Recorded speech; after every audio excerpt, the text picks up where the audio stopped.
সব জল্পনার অবসান ঘটিয়ে নয়া দিল্লির নয়া মুখ্যমন্ত্রীর নাম ঘোষণা করে দিল বিজেপি। দিল্লির মসনদে বসতে চলেছেন রেখা গুপ্তা। বিধানসভা নির্বাচনে শালিমার বাগ আসন থেকে জয়ী হয়েছেন তিনি। আগামী 20 ফেব্রুয়ারি দুপুরবেলায় রামলীলা ময়দানে বিজেপি সরকারের শপথ গ্রহণ অনুষ্ঠান হওয়ার কথা রয়েছে। দীর্ঘ 27 বছর পর এইবার পদ্মফুলে আস্থা রেখেছেন দিল্লির আমজনতা। সুষমা স্বরাজের স্থলাভিষিক্ত কে হবেন তা নিয়ে রীতিমতো জল্পনা আলাপচারিতা শুরু হয়ে গিয়েছিল বিজেপি তথা গোটা দেশেরই রাজনৈতিক অন্তর্মহলে।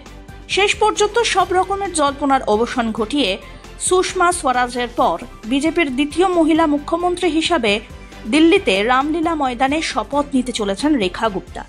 দিল্লির মুখ্যমন্ত্রী বেছে নিল বিজেপির কেন্দ্রীয় কমিটি।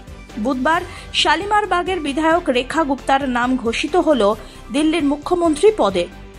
দিল্লির মুখ্যমন্ত্রী পদে কোনো বিশেষ চমক দিতে পারে বিজেপি, এমন জল্পনাও চলছিল। এবারের ভোটে প্রথমবার বিধায়িকা হয়েছেন রেখা গুপ্তা, আর তিনি এবারেই দিল্লির মুখ্যমন্ত্রী হিসাবে পদাভিষিক্ত হতে চলেছেন। হেভিওয়েট নেতা নেতৃত্বরা তালিকায় থাকলেও বিজেপি আস্থা রাখল রেখার উপরে। आप सबके आशीर्वाद, सहयोग और समर्थन के लिए दिल की गहराई से आभार व्यक्त करती हूं।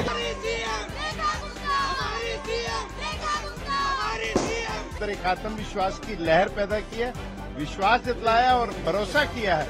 मोदी जी ने निश्चित रूप से महिला सशक्तिकरण के काम को पूर्ण किया है। सम्मान सबसे बड़ा प्रायोरिटी है भाजपा का। रेखा गुप्ता को विधायक दल का नेता बनने की, दिल्ली के मुख्यमंत्री पद पे बैठने की बहुत बहुत बधाई। महिला सशक्तिकरण में एक और कदम मोदी जी के और पूरे विधायक दल के द्वारा उठाया गया, उसके लिए आप सबको बहुत बहुत बधाई। निश्चित रूप से सभी लोग रेखा गुप्ता जी के साथ मिलकर दिल्ली को नई ऊंचाइयों पर ले जाएंगे।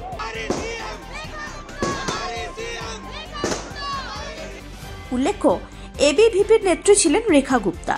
দিল্লি বিশ্ববিদ্যালয়ের ছাত্র সংগঠনের সভাপতি পদের নির্বাচনে তিনি জয়ী হয়েছিলেন। পেশাগতভাবে তিনি একজন আইনজীবী। কলেজে পড়া অবস্থা থেকেই রেখা গুপ্তা ছাত্র রাজনীতির সঙ্গে জড়িত। অবশেষে সুষমা স্বরাজের পর দিল্লির বিজেপি মহিলা মুখ্যমন্ত্রী আসনে বসতে চলেছেন রেখা।